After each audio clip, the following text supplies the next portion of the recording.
அனைவருக்கும் வணக்கம். நம்ம இதனால் வரணும் உச்சரிப்புகள் பார்த்தோம், எழுத்துக்களை பார்த்தோம். ஏற்கனவே 30 எழுத்துக்கள் இருக்குது.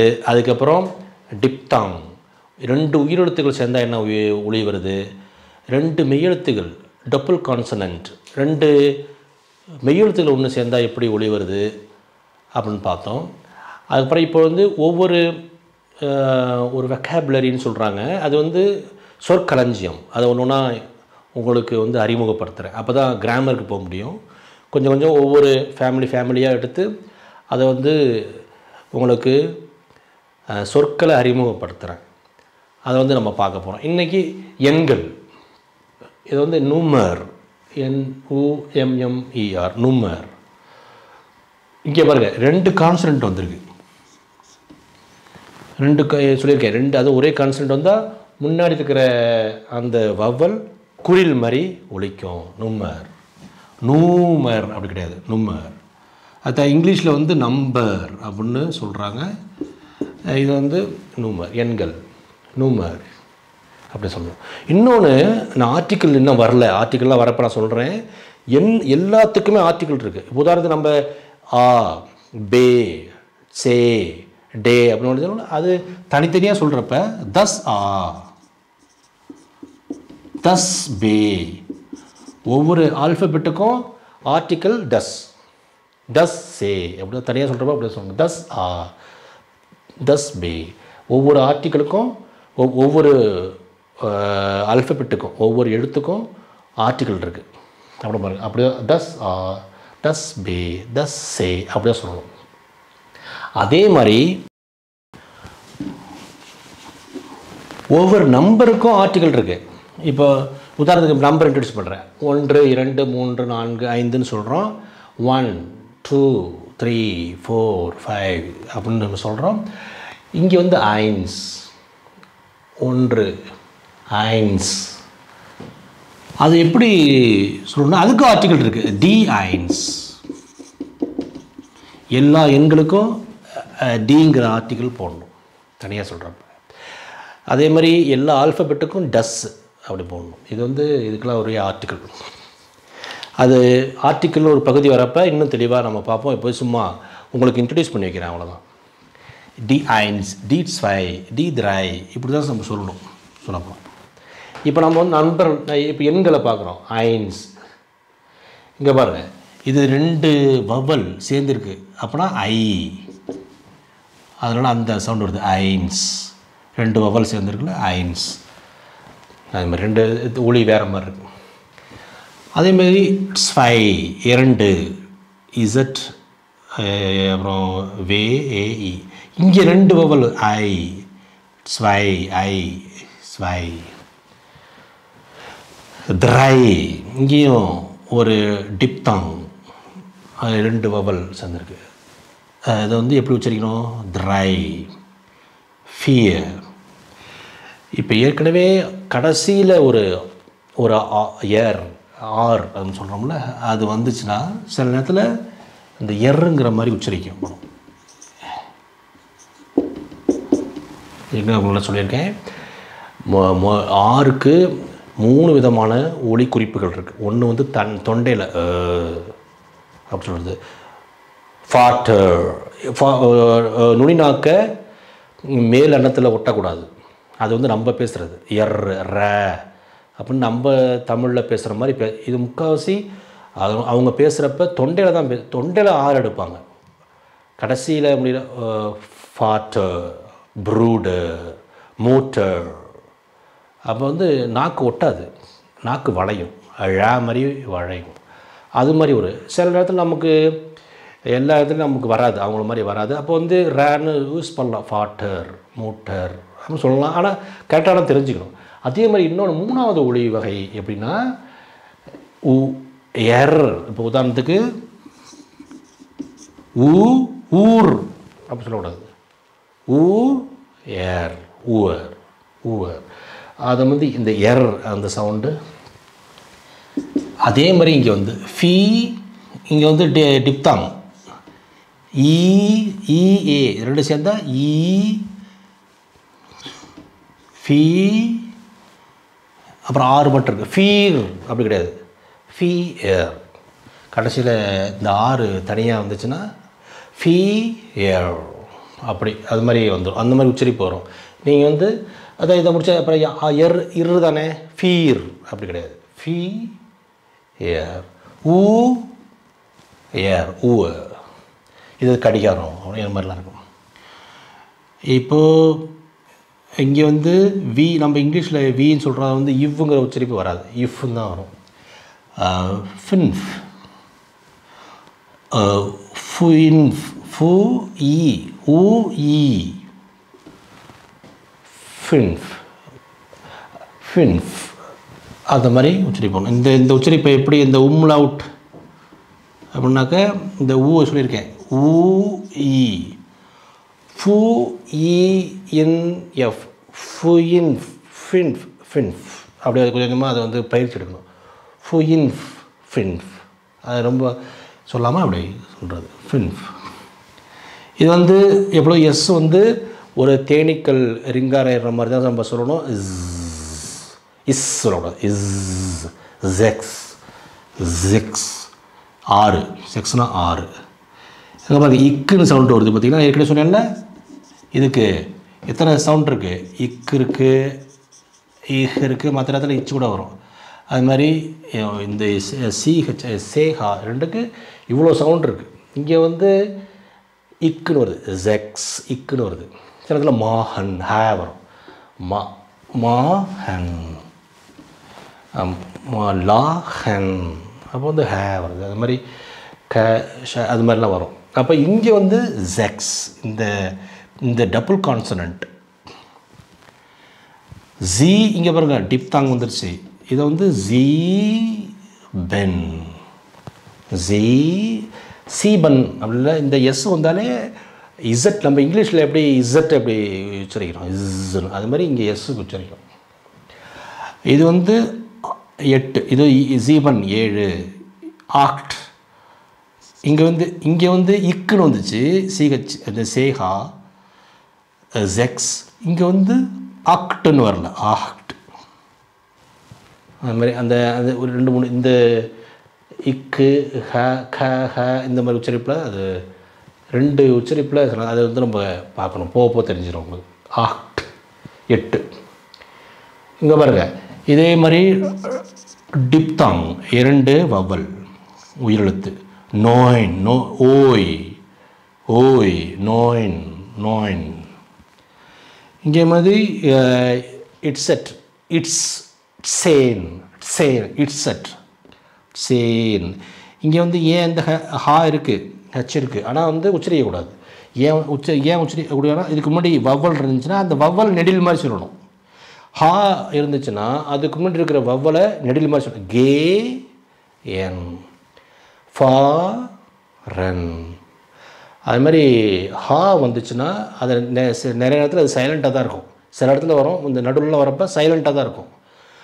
அப்போ சைலண்ட்டாக இருக்கிறதுக்கு முன்னாடி ஒரு வவ்வல் இருந்துச்சுன்னா அதை நெடில் மாதிரி சொல்லிடணும்.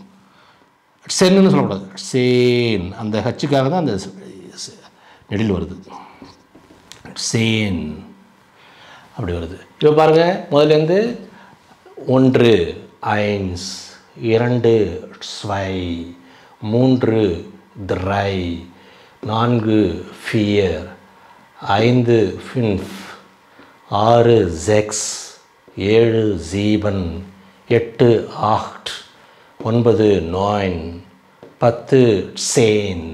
பெண்களில் நம்ம வந்து 1 2 3ன்னு பார்த்தோம். அந்த சுழியம் 0ன்னு சொல்கிறோம்ல, அது பார்க்கல. நுல், நுல்லுனா சுழியம் அல்லது 0 சைஃபர் அப்படின்னு சொல்கிறோம்ல, நுல் அப்படின்னு சொல்கிறாங்க, நுல், நுல். இங்கே 2 டபுள் கான்சனண்ட் வந்துருக்கு பாருங்கள், 2 ஒன்றாவும் இருக்குது. 2 மெய்யெழுத்து ஆனால் ஒரே எழுத்து. அதுக்கு முன்னாடி வர வவல் குரில் மாதிரி ஒழிக்கிறோம், நூல் கிடையாது, நுல். அடுத்து 11 எல்ஃப், அது தெரியுது, எல்ஃப். 12 12. இட் இஸ், இட்ஸ், இது வந்து இட்ஸ், 12. இந்த ஓ உம்லவுட், அந்த ஓ உம்லவுட்டு ஓன்னு சொல்லாமல் ஓவை நசுக்கி சொல்கிறது, கொஞ்சம் நசுக்கி சொல்கிறது தான் ஒல்ஃப். அது மாதிரி ஸ்வெல்ஃப் அது வந்து நெடில் மாதிரி உச்சரிக்கக்கூடாது, அதுக்கு சொல்கிறேன். த்ரை சேன் த்ரை. இங்கே பாருங்கள், இங்கே வந்து ஒரு டிப்தாங் வந்திருக்கு, டப்புள் வவல், 2 வவல் வந்திருக்கு, 2 உயிரெழுத்து வந்திருக்கு. இது எப்பொழுதுமே எப்படி உச்சரிக்கணும்? ஐ. ஆனால் இங்கிலீஷில் வந்து ஈன்னு உச்சரிப்பாங்க, இல்லைனாக்க ஏயின்னு உச்சரிப்பாங்க. ஆனால் அதெல்லாம் தொடக்கத்தில் கொஞ்சம் கஷ்டமாக இருக்கும். இது உச்சரிப்பு ஐ. த்ரை சேன் த்ரை சே. இங்கே ஹா வந்திருக்கு, அதனால் அந்த ஹாவை உச்சரிக்க தேவையில்லை, சைலண்ட்டு. அதுக்கு பதிலாக அதுக்கு முன்னாடி இருக்கிற வவல் உயிரெழுத்த நீண்டு, அதாவது நெடில் மாதிரி உச்சரிக்கிறது. த்ரை சேன். இது வந்து இங்கே ஈ வந்துருக்கு பாருங்க, இஏ. இது வந்து டிப்தாங், 2 வவல், 2 உயிரெழுத்து. இதை வந்து நெடில், டிப்தாங்னாலே நெடில் மாதிரி தான் உச்சரிக்கணும். ஃபியர் சேன், ஃபியர் எர் வந்துருக்கு, ஃபியர் சேன். அதே மாதிரி தான் ஃபின்ஃப் சேன். ஏன்னா சேன் சேருது, சேன் சேர்ந்துருது பாருங்கள், எல்லாமே எனக்குரிய அப்படி தான் வரும். இதே மாதிரி தான் எல்லா இடத்தும் அப்படி தான் வரும், சேன். அதுக்கப்புறம் ஐன்ஸ், த்ரை, ஃபியர், ஃபின்ஃப், ஜெக்ஸ், சீபன், ஆக்ட், இது மாதிரி வரும். அவ்வளோதான். ஃபியட் சேன் அப்படின்னா 14. 15 ஃபின்ஃப் சேன். இது வந்து ஜெக்ஸ் சேன். இசட்டை கொஞ்சம் அழுத்தி சொல்லணும். இட்ஸட்டை வந்து கொஞ்சம் அழுத்தி இட்ஸ் அப்படின்னு. ஜீப் சேன். இங்கே மட்டும் இந்த ஈஎன் வராது, ஜீபன் அந்த ஈஎன் வராது. ஜிப் சேன். ஆக்ட் சேன் எல்லாம் 10 வருது. 9 சேன் 19. 9 சேன் 20. ஸ்வான் சேஷ் அப்படி கூட சொல்கிறாங்க. இப்போ வந்து ஸ்வான் சேஷ் சில இஷ்யூ சொல்லுவாங்க. ஸ்வான் சேஷ் அது வந்து சில பேர் இக்குன்னு கூட சொல்லுவாங்க. கடைசியில் இந்த ஐஜிங்கிறது வந்துச்சுன்னா அது பல நேரங்களில் இஷ் அப்படிங்கிற மாதிரி உச்சரிக்கிறாங்க. அதனால் ஸ்வான் சேஷ். அந்த இஹுங்கிறது நிப்பாட்டக்கூடாது, நாக்கு வழியாக காற்றை வெளியில் விடணும். நான் உதட்டை பிரித்து நாக்கு வழியாக காற்றை தள்ளணும். அப்போ அதுதான் அந்த இஹுங்கிறது நிப்பாட்டுறது கிடையாது. அப்படின்னு நிப்பாட்டுறது கிடையாது. அதுதான் அது வந்து ஏற்கனவே இஷ் மாதிரி தெரியும் கேட்குறதுக்கு. அது மாதிரி ஸ்வான் சேஷ். ஸ்வான் சிக் அப்படி சொன்னால் தப்பு கிடையாது. அதுதான் இது வரலாம். இப்போ நுல் அப்படின்னா சுழியம் அல்லது சைஃபர் அப்படின்னு பார்த்தோம், நுல். அப்புறம் ஐன்ஸ்னால் 1, ஐன்ஸ், ஸ்வை 2, த்ரை 3, ஃபியர் 4, ஃபின்ஃப் 5, ஜெக்ஸ் 6, ஜீபன் 7, ஆக்ட் 8, 9 சேன் 10. அதே மாதிரி எல்ஃப் 11, ஸ்வெல்ஃப் 12, த்ரைட் சேன் 13, ஃபியட் சேன் 14, ஃபின்ஃப் சேன் 15, ஜெக் சேன் 16, ஜிப் சேன் 17, ஆக்ட் சேன் 18, 9 சேன் 19, ஸ்வான் சேஷ் 20. இப்படி பார்த்துருக்கோம். இப்போ அடுத்தது 21, 22 அடுத்தது பார்க்குறோம். நீங்கள் இங்கே ஜெர்மனியில் மட்டும் இந்த கடைசி 2 டிஜிட் 2 இலக்கம் வந்து தலைகீழாக சொல்லுவாங்க. இப்போ 21, 23, 22 அப்படி தானே நம்ம சொல்லுவோம். 20, 21 தமிழ்லேயே அப்படி தான் சொல்கிறோம். ஜெர்மனியில் மட்டும் ஒரு இது என்னென்னா, இப்போ 21, 22, 21, 22 அப்படின்னு சொல்லாமல் இதை முன்னாடி சொல்லிவிட்டு இதை அப்புறம் பின்னாடி சொல்லுவாங்க. அது வந்து கொஞ்சம் குழப்பம் உங்களுக்கு. அது செகண்ட் டிஜிட் மட்டும்தான். அதை வந்து நீங்கள் பார்க்க போகிறீங்க. முதல்ல ஐன், உண்ட், அண்டுன்னு அர்த்தம். இப்போ அண்டு, இப்போ இங்கிலீஷில் வந்து அண்டுன்னு சொல்கிறோம்ல, அதான் உண்ட். அண்டு இது அண்ட் உம்மைத்தொகை, உம்முன்னு தமிழில் கூட வரும், உம்மைத்தொகைன்னு சொல்லுவாங்க. அண்ட் அதுதான் உண்ட். உண்ட். இப்போ ஐன் உண்ட் ஸ்வான்சிஷ். அது இப்போ அது குழப்பம். அதை வந்து நம்ம அடிக்கடி மாப்பிளம் பண்ணிக்கணும். கடைசி 2 டிஜிட், மற்றதெல்லாம் நிறைய டிஜிட் இருக்குது. கடைசி 2 டிஜிட்டு அந்த இந்த என்ன முதல்ல சொல்லிவிட்டு அதுக்கப்புறம் சொல்லுவாங்க. தமிழ்லையோ ஆங்கிலத்திலையோ அப்படி சொல்ல மாட்டாங்க. ஐன் உண்ட் ஸ்வான்சிஷ். ஐன் உண்ட் ஸ்வான்சிஷ். இது ஐ இல்லைனாக்கா ஐ இப்படி கூட சொல்லலாம். இப்போ ஐன் உண்ட் ஸ்வான்சிஷ் ஒரு 22. zwei und 20. 2 und 20. 3 und 20.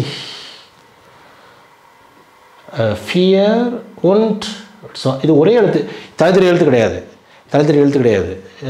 இது வந்து ஒரே வார்த்தை தான். இப்படியெல்லாம் சேர்த்து தான் மொத்தமாக எழுதுவோம். நான் வந்து உங்களுக்கு புரியறதுக்காக கொஞ்சம் விளக்கி எழுதியிருக்கேன். இது வந்து ஒரே எழுத்து தான், கேப்லாம் வராது. 4 und 20 24. 5 und 20 இங்கெல்லாம் 20ங்கிறது இங்கே வந்துருச்சு பாருங்கள். 20 அது மாதிரி ஏற்கனவே சொன்ன மாதிரி இங்கே ஸ்வான்சிக், அது சொல்ல தப்பு கிடையாது. ஸ்வான்சிக் அப்படி சொல்லலாம். பொதுவாக இந்த இதை யூஸ் பண்ணுறாங்க. ஸ்வான்சிஷ் அந்த ஈகோட முடிக்காமல் ஸ்வான்சிஷ் அது மாதிரி அது வந்து கேட்குறதுக்கு இஷ் மாதிரி இருக்கும். எனக்கு அந்த இஷ் கிடையாது, ரொம்ப ஹார்டான கிடையாது. ஸ்வான்சிஷ். 6 und 20. 7 und 20. 8 28. 8 und 20. 9 und 20. 30. இது வந்து சி. இதை ஏற்கனவே இது வந்து இப்படி எஸ் செட்னு பேர். இதை வந்து சிலத்தில் WS-ஆகவும் யூஸ் பண்ணலாம். S set. 30. 30. இது மாதிரி எண்கள் அது மாதிரி. இது வந்து ஜெர்மனில் இது ஒன்றும் பார்த்துக்கணும். மற்றபடி இப்போ தமிழில் 21, 22, 23, இங்கிலீஷில் 21, 22, 23 இப்படி இருக்குல்ல. ஆனால் ஜெர்மனில் அது மட்டும் இந்த அப்படியே மாறுது. இதுக்காக உங்களுக்கு சொல்கிறேன். நம்ம எண்களை பார்த்துட்டு இருக்கோம். இப்போ அடுத்தது எப்பொழுதுமே ஏற்கனவே சொன்ன மாதிரி ஐன் உண்ட் ஸ்வான்சிக், அதே மாதிரி தான் எல்லா எண்கள் கடைசியில் அந்த 20, 30, 40ங்கிறது கடைசியில் வரும். ஐன் ஸ்வை திரை முதல்ல வந்துடும். ஐன் ஸ்வை திரை. ஐன் உண்ட் 30. 2 und 30 அதே தான். 3 und 30. 4 und 30. 5 und 30. 6 und 30. 7 und 30. 8 und 30. 9 und 30. இது வந்து 40.